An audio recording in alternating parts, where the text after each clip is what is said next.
Hi, and welcome to part 3. So when we last met our hero Simba, he had fallen in love with Nala so fast it mirrors spontaneous combustion. I mean, honestly, these two share maybe 3 sentences together. Most of it is just recapping what's happened in the last few years, and the only thing they have in common is that they both have no personality. Now, this is The Lion King, so something this forced, rushed, and artificial is of course deserving of its own song.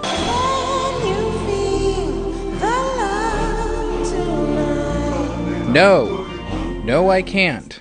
So Simba has found the love of his life, and in record time, no less. Are Timon and Pumbaa happy for their friend?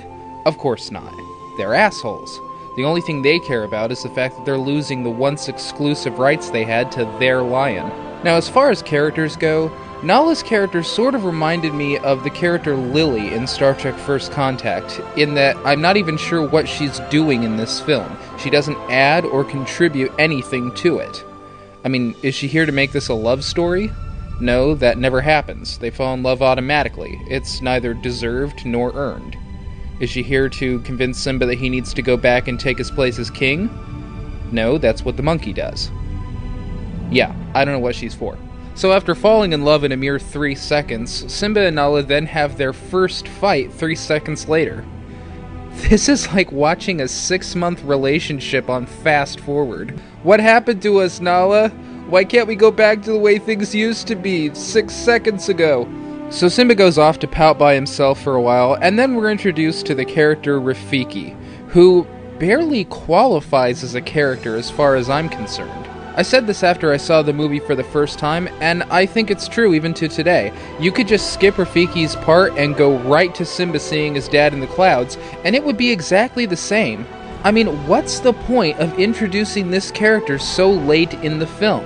This is the first time this character has ever verbally interacted with any other character in the whole film, and as if that wasn't odd enough, it's also the last time he will do so. We're never going to know anything about this person as a character, and we're never going to know anything about the relationship he had with Mufasa or anyone else.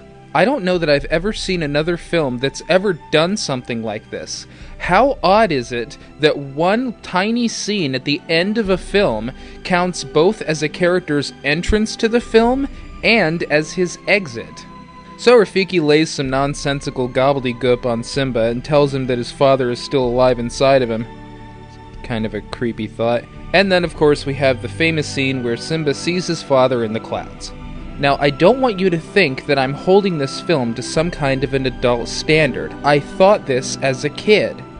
Why is Mufasa only appearing to Simba now? Why didn't he appear to him... Oh, I don't know, when these two assholes were corrupting his kid? What was keeping him? Were he and the great kings of the past partying up there and just lost track of the time? This is a children's film, so you don't have to be 100% on the logic everywhere, but when you keep on laying all of these inexplicable scenes and motivations on us, it just gets really insulting after a while. I really felt like the writers were basically saying this to me at this point. You're kids. We know how stupid you are. You'll watch anything. Just shut up and go with it. And what makes this worse is that Mufasa doesn't even say anything useful or applicable to the situation to Simba. He says, "Remember who you are." Well, who's that? The asshole or the cucumber? Because I don't think that either one of those are good for this situation. How about this? Instead of remember who you are, learn who you are. So after seeing an apparition in the clouds and getting hit on the head by a monkey with a stick, Simba finally gets off his ass and does something. And away he goes.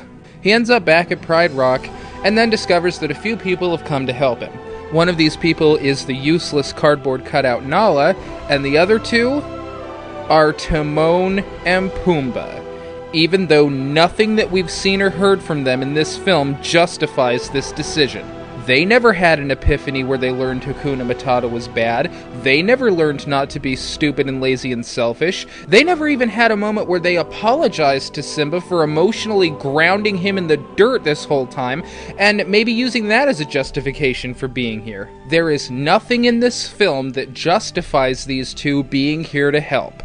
They're here because they're main characters. Now, I feel dirty just giving this film any credit at all, but I would also be very dishonest if I didn't give it the one genuine compliment it deserves. This was funny. I laughed at this hard. So Simba finally faces Scar, and all the lions in the kingdom realize that Simba is in fact alive. You know, Scar told you guys that both Mufasa and Simba were killed in the stampede, and seeing Simba alive here kinda seems to contradict that story. Does anyone feel like bringing that up? Anyone? No? Okay. So Simba and Scar have a little back and forth, and then finally Scar pulls the "Admit it, Simba, you're responsible for Mufasa's death" routine.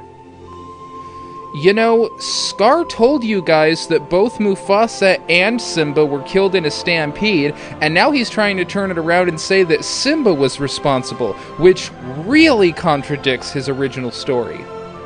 Does anyone want to bring that up? Anyone? No. In fact, what does Simba's mom say to him when she hears this? "It's not true. Tell me it's not true." Okay, come on. This is stupid. Not one of these lions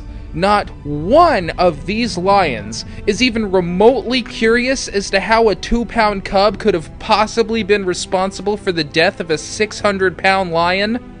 They're not even going to ask? Of course not. Because if they did ask, the writers would have to immediately concede that the motivations Simba has for thinking he's responsible for his father's death don't exist. Here's how this conversation would have played out if logic were applied. "Admit it, Simba, you're responsible for Mufasa's death." Wait, what do you mean he's responsible? You told us Mufasa was killed in a stampede. Oh, he was. So why are you now saying that Simba's responsible? Well, he was on this rock, you see, and what was he doing on a rock? Yeah, and how do you know he was on a rock?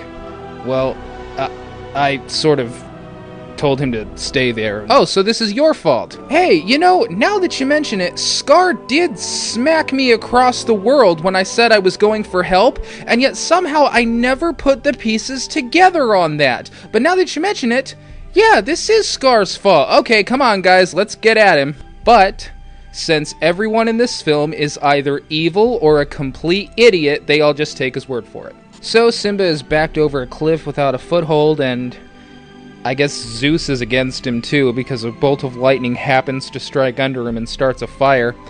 Then, for absolutely no reason, Scar tells Simba the obvious, that he was responsible for Mufasa's death. This gives Simba the ability to fly, and he lands on top of Scar. Then he has Scar tell everyone else what they should have figured out by virtue of the fact that Simba's not dead. So in fact, the only thing Simba actually learns in this film is that he wasn't actually responsible for his father's death, which he should have figured out years ago. But this is The Lion King, so now the writers are going to wrap this thing up, not with any kind of moral or lesson, but with violence. So they fight.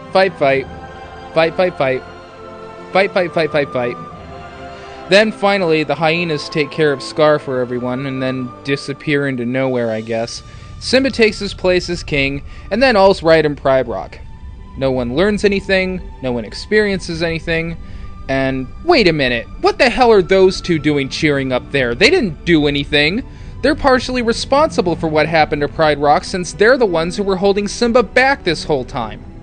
You know what? Fuck this. Take them out of there. That's better. So what's the moral of this story? Well, it turns out there are actually two. One, anyone who tells you to turn your back on the world is your friend. And two, don't turn your back on the past, because it's very possible that someone was just taking advantage of your stupidity the whole time. The end.